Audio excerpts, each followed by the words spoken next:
हरे कृष्ण कृष्ण कृष्ण हरे हरे, हरे राम राम राम हरे हरे। ओम श्री सद्गुरुदेवाय नमः। ओम श्री गणेशाय नमः। महाराज युधिष्ठिर भगवान श्री कृष्ण से बोलते हैं कि कृपा करके पौष मास के शुक्ल पक्ष की एकादशी का महात्म्य बतलाइए। उसका नाम क्या है, उसे करने की क्या विधि है और उसमें किस देवता का पूजन किया जाता है।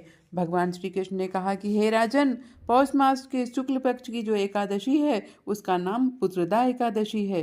पुत्रदा एकादशी को नाम मंत्रों का उच्चारण करके फलों के द्वारा श्री हरि का पूजन करना चाहिए। नारियल का फल, सुपारी, बिजौरा, नींबू, लौंग, बेर तथा विशेषतः आम के फलों से देव देवेश्वर श्री हरि की पूजा करनी चाहिए। इस प्रकार धूप दीप से भी भगवान की अर्चना करें। पुत्रदा एकादशी को विशेष रूप से दीपदान करने का विधान है। रात को वैष्णव पुरुषों के साथ जागरण करना चाहिए। जागरण करने वाले को जिस फल की प्राप्ति होती है वह हजारों वर्ष तक तपस्या करने से भी नहीं मिलती। यह सब पापों को हरने वाली उत्तम तिथि है। चराचर जगत सहित समस्त त्रिलोकी में इससे बढ़कर दूसरी कोई तिथि नहीं है। समस्त कामनाओं तथा सिद्धियों के दाता भगवान नारायण इस तिथि के अधिदेवता हैं। पूर्व काल की बात है, भद्रावतीपुरी में राजा सुकेतुमान राज्य करते थे। उनकी रानी का नाम चंपा था। राजा को बहुत समय तक कोई वंशधर पुत्र नहीं प्राप्त हुआ, इसलिए दोनों पति पत्नी सदा चिंता और शोक में डूबे रहते थे। राजा के पितर उनके दिए हुए जल को शोकोच्छ्वास के से गर्म करके पीते थे। राजा के बाद और कोई ऐसा नहीं दिखाई देता था जो हम लोगों का तर्पण करेगा।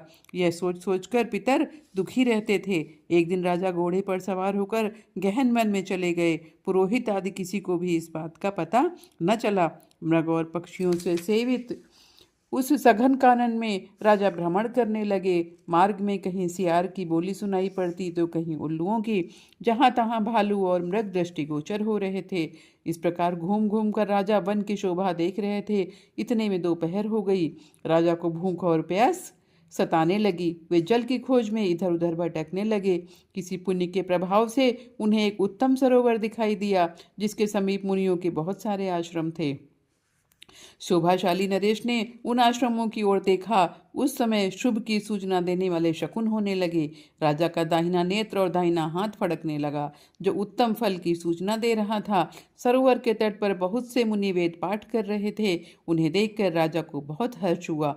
वे घोड़े से उतरकर मुनियों के सामने खड़े हो गए और पृथक पृथक उन सब की वंदना करने लगे। वे मुनि उत्तम व्रत का पालन करने वाले थे। जब राजा ने हाथ जोड़कर बारंबार दंडवत किया, तब मुनि बोले, हे राजन, हम तुम पर प्रसन्न हैं। राजा बोले, आप लोग कौन हैं? आपके नाम क्या हैं तथा आप लोग किस लिए यहाँ एकत्रित हुए हैं? कृपया यह सब हमें बताइए। मुनि बोले, हे राजन, हम लोग विश्वदेव हैं, यहाँ स्नान के लिए आए हैं। माघ मास निकट आया है। आज से 5वें दिन माघ का स्नान आरंभ हो जाएगा। आज ही पुत्रदा नाम की एकादशी है, जो व्रत करने वाले मनुष्यों को पुत्र देती है। राजा ने कहा, है विश्वदेवीगण, यदि आप लोग मुझ पर प्रसन्न हैं तो मुझे पुत्र दीजिए। मुनि बोले, हे राजन, आज पुत्रदा नाम की एकादशी है। इसका व्रत बहुत विख्यात है। तुम आज इस उत्तम व्रत का पालन करो। हे महाराज, भगवान केशव के प्रसाद से तुम्हें पुत्र अवश्य प्राप्त होगा।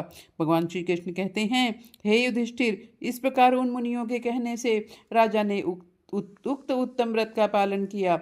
महर्षियों के उपदेश के अनुसार विधि पूर्वक पुत्रदा एकादशी का अनुष्ठान किया। फिर द्वादशी को पारण करके मुनियों के चरणों में बारंबार मस्तक झुकाकर राजा अपने घर आए। तदंतर रानी ने गर्भ धारण किया। प्रसव काल आने पर पुण्यकर्मा राजा को तेजस्वी पुत्र प्राप्त हुआ, जिसने अपने गुणों से पिता को संतुष्ट कर दिया। वह प्रजा का पालक हुआ। इसलिए हे राजन, पुत्रदा का उत्तम व्रत अवश्य करना चाहिए। मैंने लोगों के हित के लिए तुम्हारे सामने इसका वर्णन किया है। जो मनुष्य एकाग्रचित होकर के पुत्रदा एकादशी का व्रत करते हैं, वे इस लोक में पुत्र पाकर मृत्यु के पश्चात स्वर्गगामी होते हैं। इस महात्म्य को पढ़ने और सुनने से अग्निष्टोम यज्ञ का फल मिलता है। इस प्रकार से पुत्रदा एकादशी व्रत की कथा का समापन हुआ। हरे कृष्ण कृष्ण कृष्ण हरे हरे, हरे राम राम राम हरे हरे। धन्यवाद।